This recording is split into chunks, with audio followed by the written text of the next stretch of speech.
One of the most difficult challenges that someone can face on their journey to better health is overeating the foods that they love. It's this one behavior of overeating that can derail even the most well-intentioned person's health goals and unfortunately cause him to fail. In this video, I'm going to go over 4 tips on how you can handle overeating and prevent it from happening in the first place. So stay tuned. Hi, my name is Newton Kwong. Welcome to my channel where I provide you with long-term strategies and tips on how to eat better and live a healthier life. All of the information on these videos are for entertainment and for educational purposes only. So if you're considering a diet, then please consult your proper healthcare professional. When it comes to overeating, the best way to handle it is to prevent it from happening in the first place. In order for us to get good at it, we've got to practice tip number 1, which is to increase awareness. There are a number of different factors that can contribute to us overeating. And it's important for us to consider all of these factors. We want to be able to understand what's leading us to overeat. Some helpful things to be aware of include the foods that you are actually overeating. Typically, these are going to be your highly processed foods that contain a combination of salt, sugar, and fat that is going to be overall really tasty and it's going to keep us coming back for more. It's very rare for us to see someone who's going to be overeating broccoli, who's going to be overeating cauliflower. It's more common to see people overeating cookies, chips, crackers, cakes, and all of that tasty food. So be aware of the actual food that you're overeating, and if you're familiar with what triggers you to go on a binge, then it's going to be much easier for you to know and strategically remove those foods from your diet. Another helpful thing to be aware of is the emotional state that you are in. Our emotions are powerful drivers for the habits that we have. So the next time that you overeat, be conscious of what you're feeling in that moment. Were you feeling anxious? Were you feeling bored? Were you feeling lonely? Were you feeling stressed out? Usually it's those emotions that are very difficult for us to deal with that cause us to go into our snack drawer, that cause us to reach for the foods that we love. Eating is a very, very easy and convenient coping mechanism for these hard to deal with emotions. Also be aware of the location that you're in. Our location, our environment really shapes the path of our behaviors. Are you at home? And at home, do you have a lot of tasty foods? Do you have a lot of trigger foods that cause you to overeat? Or are you in a restaurant that contains a lot of foods that you love? Are you in a social gathering? Are you at a party where it's very easy for you to be tempted into eating foods that would trigger a binge? Another important note is that location can influence our emotional state, which influences our habits. So it's important to be aware of these distinctions when we're trying to handle overeating. It's helpful to be aware of who you're around too when you tend to overeat. Are you with someone? Are you alone? Are you with people who are supportive of your health goals, or are you with people who are doing activities that otherwise are not going to be conducive to a healthy lifestyle? We've got to be cognizant of these environmental factors, which are really going to influence our habits. Consider the time of day in which you're overeating as well. Is it towards the morning? Is it towards the afternoon? Is it towards the nighttime? Usually when we're drained of energy, the time of day when we're most stressed out, the time of day when we have the least amount of willpower is going to be the time when we're going to reach for more food to eat. The last thing to consider is your eating schedule. Do you have one at all? This is very closely tied in with the time of day in which you overeat.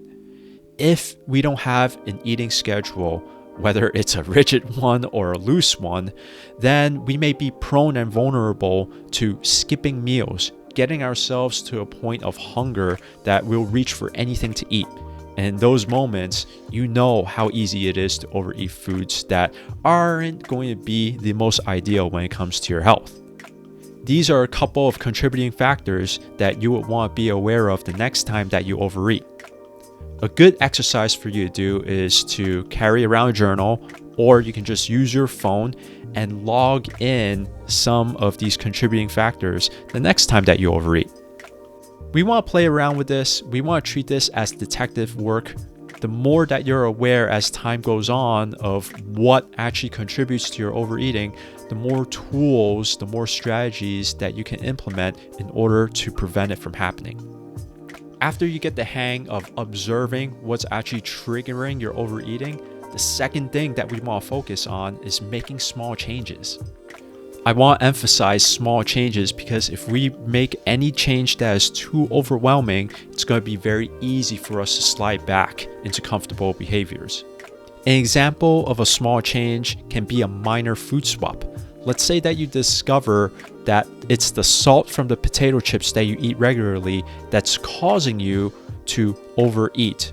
Now, armed with this awareness, you know that in the future, you can buy snacks, you can buy chips, you can buy something that's going to be lower in sodium, lower in salt, so that you can still get the benefit of snacking while decreasing the chances that you will overeat. Another thing that you can do is find a recipe in which you can make your own potato chips, in which you can moderate the amount of salt that you put into it.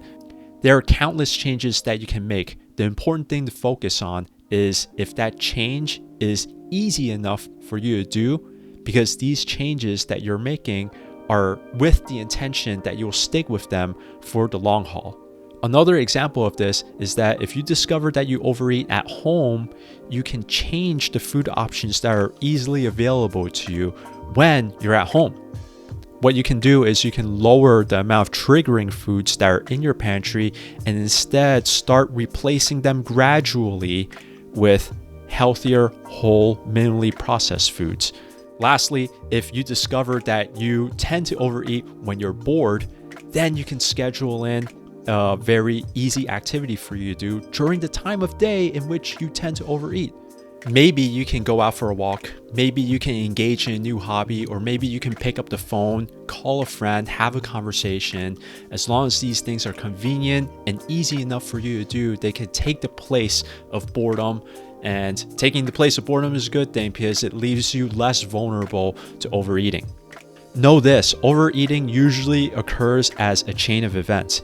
If you're able to break off the chain of events at its earliest link, then you can drastically lower the chances that you'll overeat in the first place. Before I get into the next step, if you find this video to be helpful, then please hit the like button, consider subscribing to my channel for more health and nutrition tips. Now also, tell me in the comments down below, which of the tips so far do you find most helpful? Leave that answer in the comments below, and also any questions that you may have, and I can address them in a future video. Alright, now that we've increased awareness of what's causing our overeating, and now that we've started to make small changes that help prevent us from overeating, the third step that we want to take is to evaluate whether our changes are working. If it is, then keep going. Keep practicing that change until it becomes a new habit for you that ultimately reduces overeating in the future for you.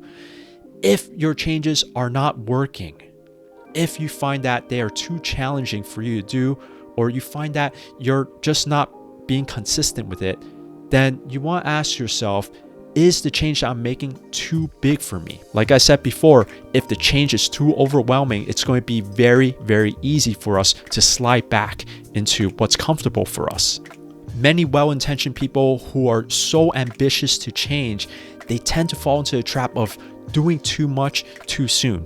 Doing too much too soon usually leads to short-term results, yet the slide back, yet the regression is going to be fierce at the end.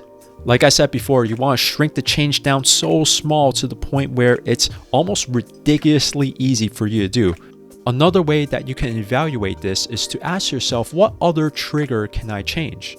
If you try changing the actual food that you eat and it's not working, maybe you can change the location in which you're eating at. Maybe you can change the people that you are around while you're eating. Maybe you can change the time of day in which you're eating. And finally, the fourth tip on how to handle and prevent overeating is to practice self-compassion.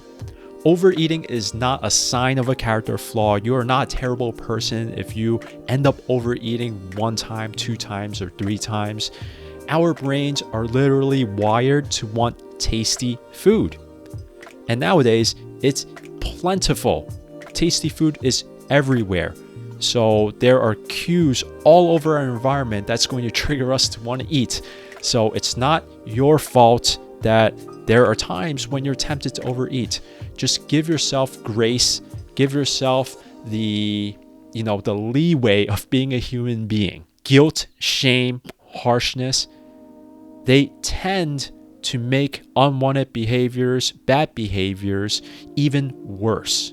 Having that self-compassion is actually going to help you become more resilient in the long run. If you aim for small wins over time, then there's no doubt that you're going to meet and exceed your goals. Just don't stop. For more specific tips on how you can reduce overeating, then you're going to want to check out my other video on the next screen. I'll see you in the next video. Bye.